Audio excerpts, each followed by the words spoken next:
I'd like to talk for a minute about how much of a police state our country is becoming. To put it in context, today is August 25th, 2011. A few days ago, Congressman Steve Chabot, I guess that's how you pronounce his name, of the 1st District of Ohio, held a town hall meeting. I'll give him credit for that because my own Congressman, Heath Shula of the 11th District of North Carolina, has never held a town hall meeting. He's afraid his constituents might shout at him. But anyway, that's another story. During Chabot's town hall meeting, a couple of people were filming with their cell phones, and one lady had a regular camera, and Chabot ordered that they be confiscated.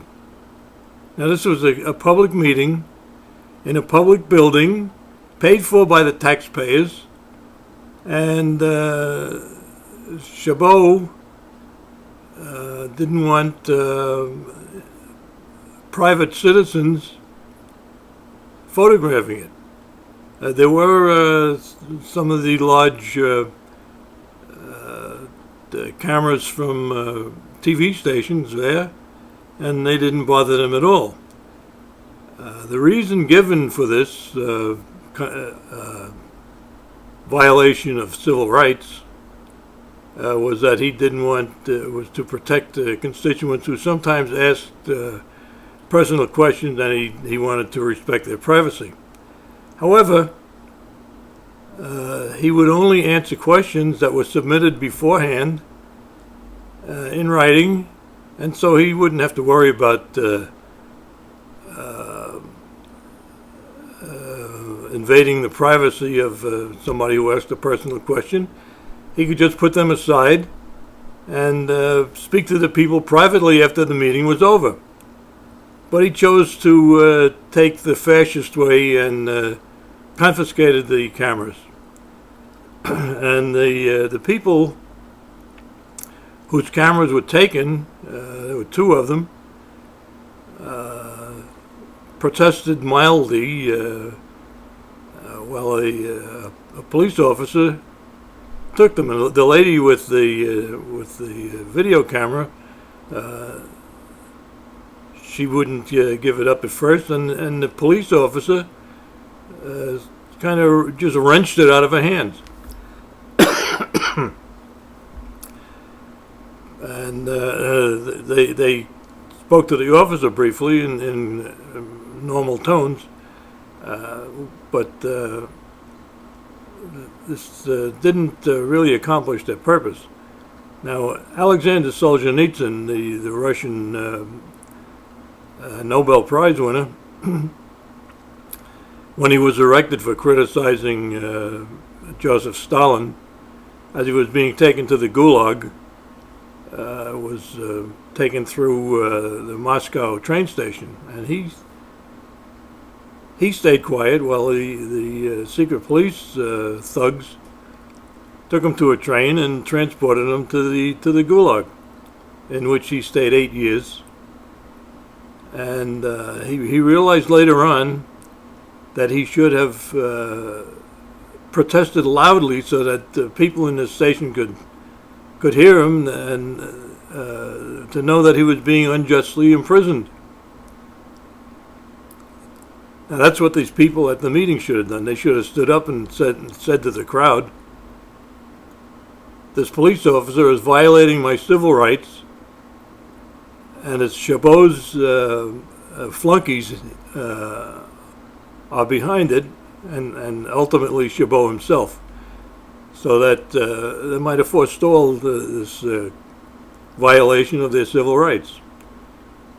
And this is just you may consider this a minor infraction, but it's symptomatic of what's going on in this country. Last June, there was a SWAT raid on a man's home, supposedly because his wife was behind on her education loan payments. Now, I don't see why it's necessary to have a SWAT raid on a home to serve a search warrant to look for somebody who's behind on their student loan. And what is the education department doing with the SWAT team in the first place? This is just more and more of the fascist tactics of government at all levels. There was another incident. Fortunately, in this student loan raid, nobody got hurt except that the man, the father of 3 small children who were also in the house. The wife had left, by the way. She wasn't even there. The man was dragged outside and handcuffed and face down on his lawn. The 3 children were brought outside and held in a police car, and the man was also held in another car while the temperature was boiling hot. They were there for several hours before the SWAT thugs discovered that the woman wasn't in the house. There was another incident in Arizona, supposedly where they were supposed to serve a search warrant to look for drugs in this man's house, and he heard them smash in the front door, and he grabbed a rifle or some sort of weapon to defend himself, because it's a high crime neighborhood. And it turned out that they shot and killed him. They shot him about 40 times, if I remember. And they found no drugs. And these are the kind of things that happen when government is out of control.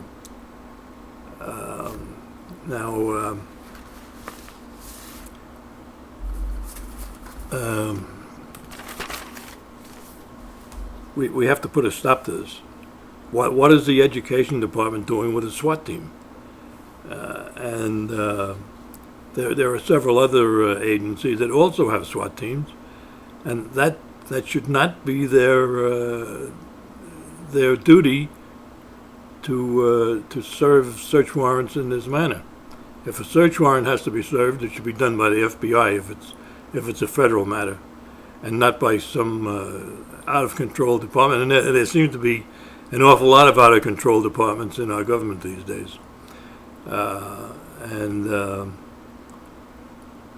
I think you should write to your congressman and tell him to get things under control. The government seems to be running wild and doing whatever they want, whether it's constitutional or not. So I would urge you to call your congressman and tell him that you want these agencies disarmed, and search warrants should be served in a proper way. The person serving the warrant should knock on the door, and when it's answered, serve the warrant peacefully, not going in like burglars or some other kind of people bent on doing harm, which most of the time they do harm anyway, whether they're in the right or not. Now, anybody who lives in the 1st District of Ohio who might come across this, Chabot's phone number in Washington is 202-225-2216. That's his Washington office. He also has a Cincinnati office, and that number is area code 513-684-2723. And I would urge you to call him. You won't get him, believe me.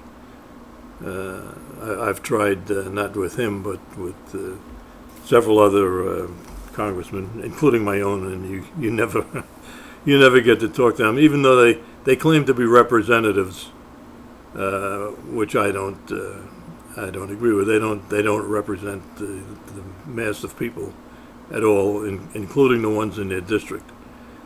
So put the heat on Chabot and call your congressman and John Boehner and tell them this is unacceptable. This is the United States, and we don't indulge in gangster tactics. Thanks for watching.